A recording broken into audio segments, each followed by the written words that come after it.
I went downstairs. I was leaving the Pentagon, and an officer from the Joint Staff called me into his office and said, I want you to know, he said, sir, we're going to attack Iraq. And I said, why? He said, we don't know. He said, I said, well, did they tie Saddam to 9/11? He said, no.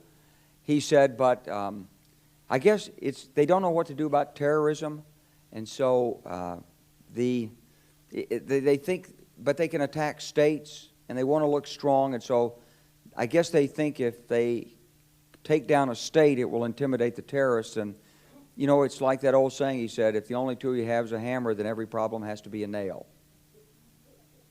Well, I walked out of there pretty upset, and then we attacked Afghanistan. I was pretty happy about that. We should have.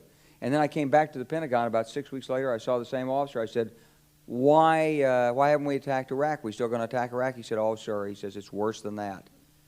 He said, he pulled up a piece of paper off his desk. He said, I just got this memo from the Secretary of Defense's office. It says we're going to attack and destroy the governments in 7 countries in 5 years. We're going to start with Iraq, and then we're going to move to Syria, Lebanon, Libya, Somalia, Sudan, and Iran. I said, 7 countries in 5 years. I said, is that a classified memo? He said, yes, sir. I said, well, don't show it to me. He was about to show it to me. He said, because I want to talk about it. And I sat on this information for a long time, for about 6 or 8 months. I was so stunned by this, I couldn't begin to talk about it. And I couldn't believe it would really be true, but that's actually what happened. These people took control of the policy in the United States. And I realized then, it came back to me, a 1991 meeting I had with Paul Wolfowitz. You know, in 2001, he was Deputy Secretary of Defense, but in 1991, he was the Undersecretary of Defense for Policy. It's the number 3 position in the Pentagon. And I had gone to see him when I was a 1-star general. I was commanding the National Training Center. I had met him one time. He said, if you ever get to Washington, come look me up. They always say that. Well, I was there in Washington. It was a Friday afternoon. I'd visited Colin Powell. He'd given me 5 minutes of his precious time and sent me on my way, and I was bored in the Pentagon, and I thought, I'll just go, who can I see? I think I'll see Wolfowitz. So I called, and up there, he was available. Scooter Libby came to the door. I met Scooter for the first time, and he brought me in, and I said to Paul, I said, and this is 1991, I said, Mr. Secretary, you must be pretty happy with the performance of the troops in Desert Storm. And he said, well, yeah, he said, but not really. He said, because the truth is we should have gotten rid of Saddam Hussein, and we didn't. And this was just after the Shia uprising in March of 91, which we had provoked, and then we kept our troops on the sidelines and didn't intervene. And he said, but one thing we did learn, he said, we learned that we can use our military in the region, in the Middle East, and the Soviets won't stop us.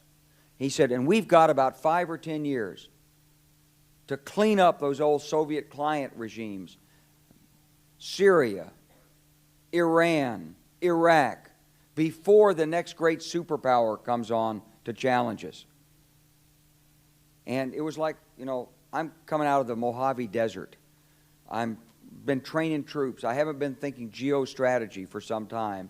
And suddenly a guy just sort of shoves this nugget at you. Well, you remember it.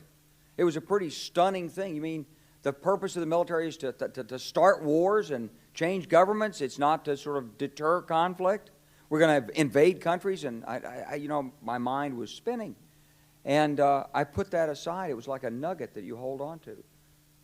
This country was taken over by a group of people with a policy coup. Wolfowitz and Cheney and Rumsfeld, and you could name a half dozen other collaborators from the Project for a New American Century.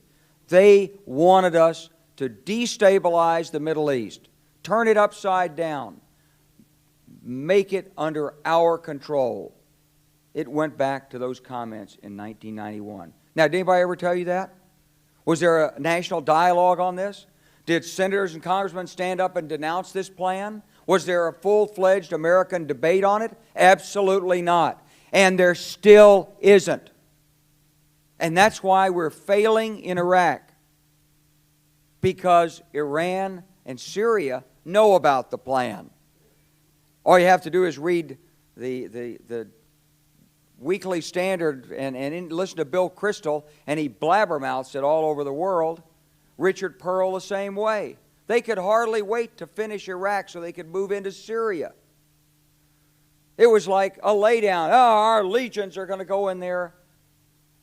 This wasn't what the American people voted George Bush into office. Well, they didn't actually vote him into office, but it wasn't what many of the people who...